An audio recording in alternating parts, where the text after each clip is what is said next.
இயேசுவின் நாமத்தில் வாழ்த்துக்களும் இறையாசிரும். இன்று ஜூன் மாதம் 8ஆம் தேதி 2025 திருச்சபை இன்று பெந்தகோஸ்தே ஞாயிறு பெருவிழாவை கொண்டாட நம் அனைவரையும் அழைக்கிறது. இன்றைய முதல் வாசகத்தில் திருத்துதர் பணியில் 2ஆம் அதிகாரத்தில்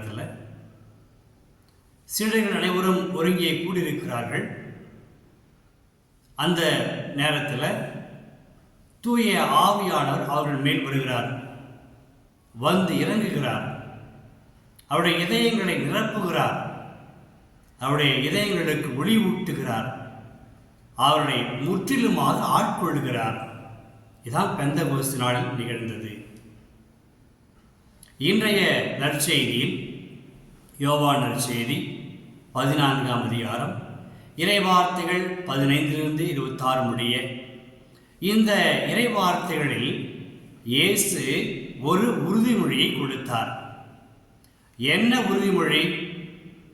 நான் என் பெயரால் தந்தை அனுப்பப் போகிற தூய ஆவியாராம் என்ற துணையாளர் உங்களுக்கு வருவார். தூய ஆவியானவர் யாருக்கு துணையாளர்? நமக்கு துணையாளர். நமக்கு ஏன் துணையாளர் தேவைப்படுகிறார்? மனிதர்கள் பலவீனமானவர்கள், அவருடைய உள்ளங்கள் எல்லாம் மங்கி போயிருக்கும், மந்தமாக இருக்கும். எனவே இந்த தூய ஆவியார் வந்து நம்மோடு தங்குகிற பொழுது நமக்கு பலவற்றை கற்பிப்பார். அப்போ இயேசு அந்த தூய ஆவியை குறித்து பேசும் பொழுது தூய ஆவியின் இரு கடமைகளையும் பண்புகளையும் தெளிவுபடுத்துகிறார். உங்களோடு தங்குகிற அந்த தூய ஆவியானவர் உங்களுக்கு அனைத்தையும் கற்பிப்பார். ஒன்று, உங்களுக்கு அனைத்தையும் கற்பிப்பார். என்ன கற்பிப்பார் பார்ப்போம். இரண்டாவது, நான் கூறிய அனைத்தையும் உங்களுக்கு நினைவூட்டுவார். மனித வாழ்க்கையில் இந்த கற்பித்தல் அல்லது கற்றுக்கொள்ளுதல், நினைவூட்டல் அல்லது நினைவுபடுத்துதல் ரெண்டு முக்கியமான அம்சமாகும். பல புதியவற்றை கற்றுக்கொண்டே இருக்கிறோம். நமக்கு கற்றுக் கொடுக்கிறார்கள். இயற்கை கற்றுக் கொடுக்கிறது, கல்வி கற்றுக் கொடுக்கிறது, பெரியோர்கள் கற்றுக் கொடுக்கிறார்கள், பெற்றோர்கள் கற்றுக் கொடுக்கிறார்கள். எனவே கற்றுக்கொண்டே இருக்கிறோம். குழந்தை பருவம் முதல் இறப்பு வரை ஒவ்வொரு மனிதர் வளர்ச்சி பெற்று வளர வேண்டும் என்றால் அவர் கற்றுக்கொண்டே இருக்க வேண்டும். முதல் பண்பு. இரண்டாவது, மனிதர்களாகிய நாம் பல நேரங்களில் மறந்து விடுவோம். எனவே நமக்கு நினைவூட்டல் தேவைப்படுகிறது. ஆக இந்த இரு கடமைகளையும் நிறைவேற்ற தூய ஆவியார் உங்களோடு இருப்பார் என்ற உறுதிமொழியை இயேசு அன்று சீடர்களுக்கு கொடுத்தார். சரிங்க, ஏன் நாம் கற்றுக்கொள்ள வேண்டும்? எதை கற்றுக்கொள்ள வேண்டும்? இதற்கு நம்ம என்ன பண்ணலாம்? மத்தேயு நற்செய்தியில் சிறப்பாக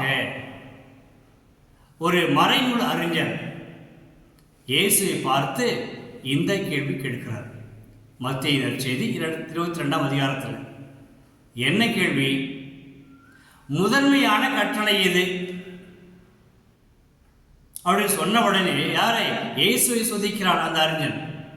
இயேசு அவருடைய மனதை புரிந்து கொண்டு மிக தெளிவாக எடுத்து சொன்னார். என்ன சொன்னார்?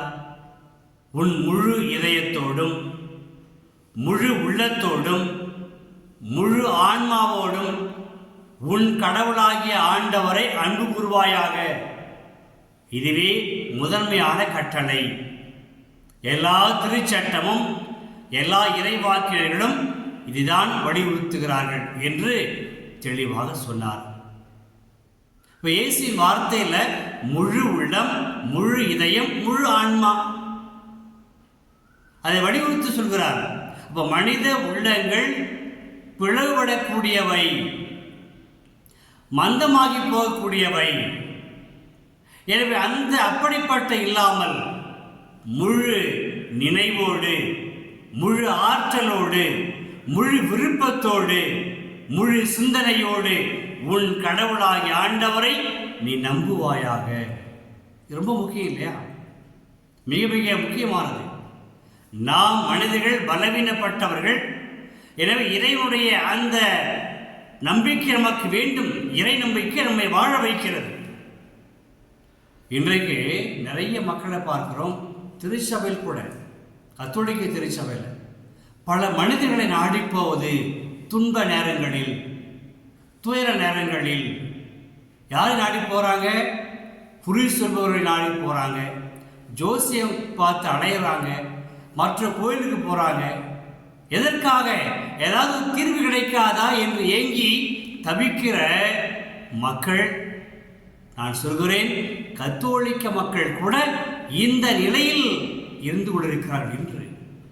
இதையெல்லாம் புரிந்து கொண்ட இயேசுதான் சொன்னார் அன்று, முழு இதயத்தோடும் முழு உள்ளத்தோடும் முழு ஆன்மாவோடும் நீ உன் ஆண்டவராகிய கடவுளை அன்பு செலுத்து, அவர் மீது நம்பிக்கை வை.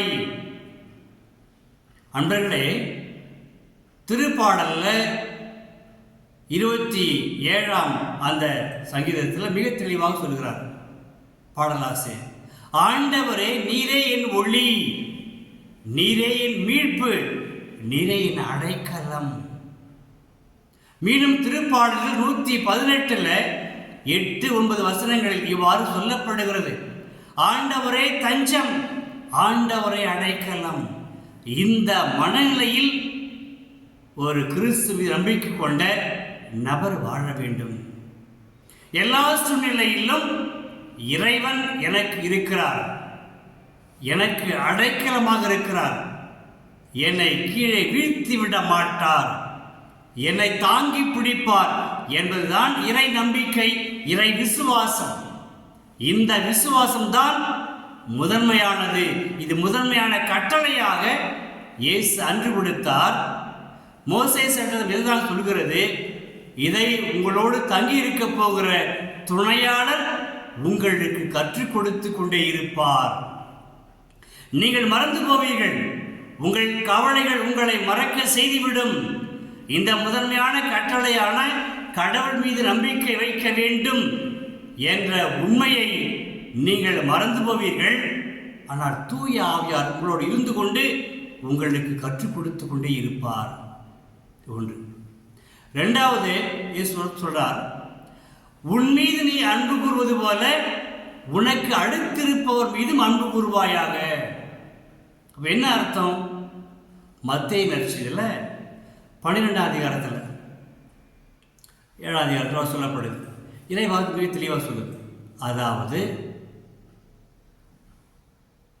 நீ உன் மீது அன்பு கூறுவது போல உனக்கு அடுத்திருப்பவர் மீதும் அன்பு கூறுவாயாக. இதுக்கு விளக்கம் என்ன? அதாவது மத்தேயு நற்செய்தியில் 7ஆம் அதிகாரத்தில் திரும்ப சொல்லார், பிறர் உங்களுக்கு என்ன செய்ய வேண்டும் என விரும்புகிறவற்றையெல்லாம் நீங்கள் பிறருக்கு செய்யுங்கள். ஒரு மனுஷன் என்ன எதிர்பார்க்கிறான்? என்னை பலரும் பாராட்ட வேண்டும், என்னை மதிக்க வேண்டும், என்னை பற்றி உயர்வாக பேச வேண்டும், நான் பெரியவன் என்று எல்லோரும் எனக்கு மதிப்பளிக்க வேண்டும் என்றெல்லாம் அவர் எண்ணிக்கொள்கிறார்கள் மனிதர்கள். அவர்கள் பிறர் என்னை மன்னிக்க வேண்டும் என்றெல்லாம் எண்ணிக்கொண்டிருக்கிற அந்த நபர்கள் பிறரையும் மன்னிக்க கற்றுக்கொள்ள வேண்டும், பிறரையும் பாராட்ட கற்றுக்கொள்ள வேண்டும், பிறருக்கு வழிகாட்ட வேண்டும், பிறருடைய வாழ்க்கையை உயர்த்தி பேச வேண்டும், அவர்களும் முக்கியமானவர்கள் என்று கருத வேண்டும். இப்படி அவர்களுக்கு வாழ்வளிக்க வேண்டும்.